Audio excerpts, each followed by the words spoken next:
Saya hanya menyampaikan kepada publik, jangan takut, jangan juga terpengaruh dengan apa yang disampaikan berita bohong ini, ya. Jadi saya hanya menegakkan kebenaran saja.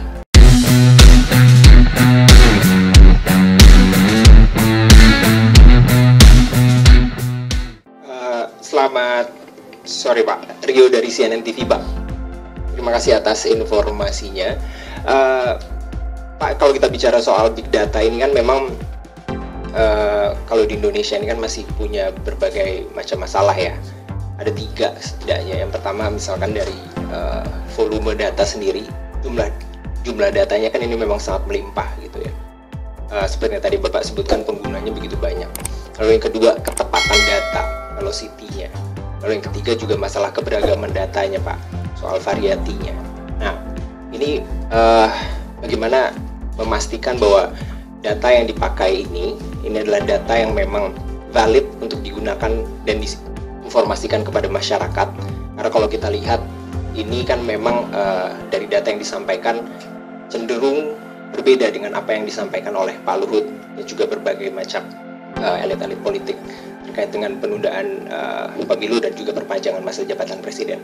Itu yang pertama, bagaimana memastikan hal itu. Terus yang kedua, ke Pak Lanyala Pak, memastikan saja penegasan kalau misalkan memang dari data ini dan Pak Luhut berbohong terkait dengan datanya, apa yang Bapak himbau kepada Pak Menteri untuk apakah mengundurkan diri kah atau apa seperti apa, karena ini kan sesuatu yang tidak pantas ketika menjadi pejabat publik untuk menyampaikan informasi yang tidak benar Pak. Terima kasih. Baik, makasih. Salah satu data yang kami olah, data dari tempat Mas CNN juga. Pemilik data adalah CNN dan juga media yang lain, termasuk platform media sosial. Kami bisa dibilang adalah agregatornya. Nah, memang teknologi itu berbeda-beda. Ada yang sangat sophisticated, ada yang bagus sekali, ada yang biasa-biasa saja. Perbedaan teknologi itu menyebabkan terjadi perbedaan data. Nah, kami mengklaim bahwa sumber data kami cukup besar. Buktinya kami bisa membaca kecenderungan 1,4 juta video yang kami ekstraksi. Itu kan saya rasa memenuhi 3V tadi yang Mas tanyakan ya. Formatnya, jumlahnya, dan juga formatnya, keberagamannya. Dari 1,4 juta itu kemudian kami ekstraksi dan muncullah angka-angka seperti ini. Mungkin di tempat lain akan berbeda, tetapi saya bisa pastikan bahwa big data ini juga bukan teknologi yang tidak ada kaidah-kaidah akademisnya, sehingga siapapun yang membangun teknologi big data, kalaupun secara jumlah tidak sama, tetapi akan ada kecenderungan behavioral yang sama.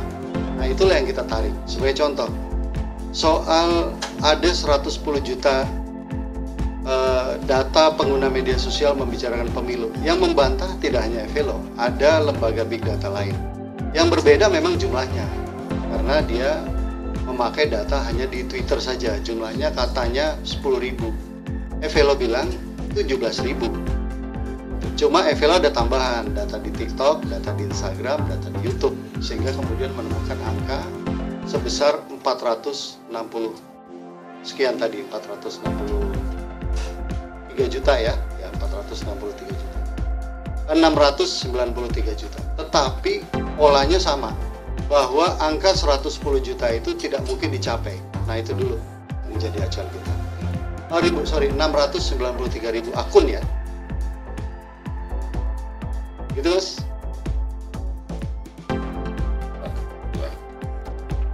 Jadi kalau soal, saya sudah sampaikan bahwa yang disampaikan oleh Saudara Luhut Binsar Panjaitan itu adalah bohong.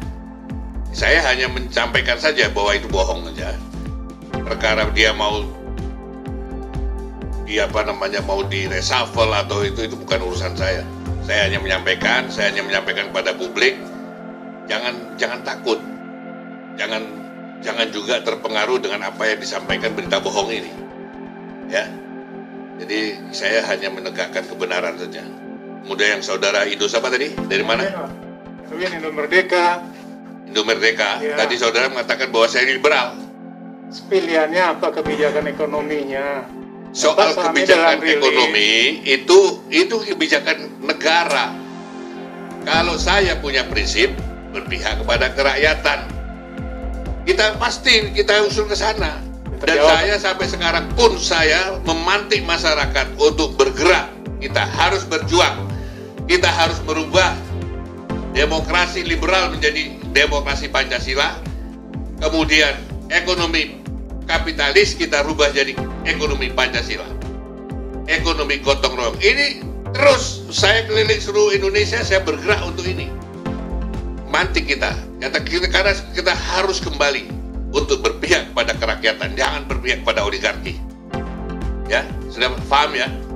Oke. Baik, terima kasih rekan-rekan wartawan. Sebagai closing penutup, Ketua akan membacakan beberapa resume. Ada 5 poin penting yang dapat disampaikan dan nanti resume ini akan dibagi oleh tugas sekretariat ke teman-teman media. Silakan Pak Ketua. Itu dibagikan ya, sudah ada wartawan apa sekretariat segera dibagi ini. Yang satu, dari analisis big data yang ada, DPD RI meyakini bahwa tingkat kepedulian masyarakat terhadap COVID-19 pada trimester awal tahun 2022 cenderung turun. Ada kecenderungan masyarakat ingin agar hidupnya kembali normal, terutama terkait dengan sektor ekonomi. Kedua, DPD RI juga meyakini adanya keinginan yang kuat dari masyarakat agar pemerintah berada pada garda terdepan pemulihan ekonomi. Dari analitik big data, DPD RI melihat ini sebagai salah satu alasan mengapa gerakan vaksin COVID-19 sukses dan bisa diterima masyarakat. Yang ketiga, sejak Februari 2022, masyarakat mulai mengeluhkan kebijakan-kebijakan pemerintah yang dinilai tidak membantu harapan pemulihan ekonomi, dari soal polemik pencairan jaminan hari tua, naiknya harga kedelai, dan kelangkaan minyak goreng. Keempat, ada kecenderungan pendapat yang kuat di masyarakat jika pemerintah kalah menghadapi aksi mafia dan kartel minyak goreng, dan rasa frustasi yang tinggi dari masyarakat terhadap kemampuan pemerintah menyelesaikan masalah ekonomi.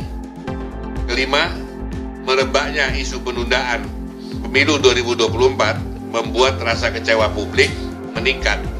Melalui big data dapat ditangkap kecenderungan turunnya kesukaan terhadap Presiden Joko Widodo dan meningkatnya rasa pesimis bahwa Presiden dan jajaran pemerintah bisa menyelesaikan masalah-masalah ekonomi.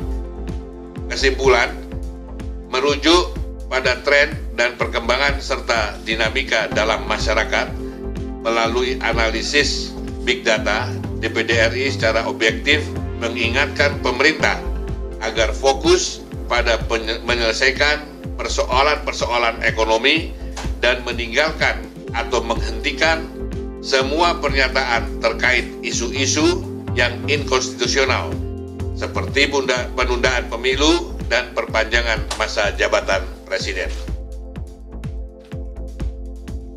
Baik, terima kasih rekan-rekan media. Akhirnya selesai press con kita hari ini atau public expose big data hari ini.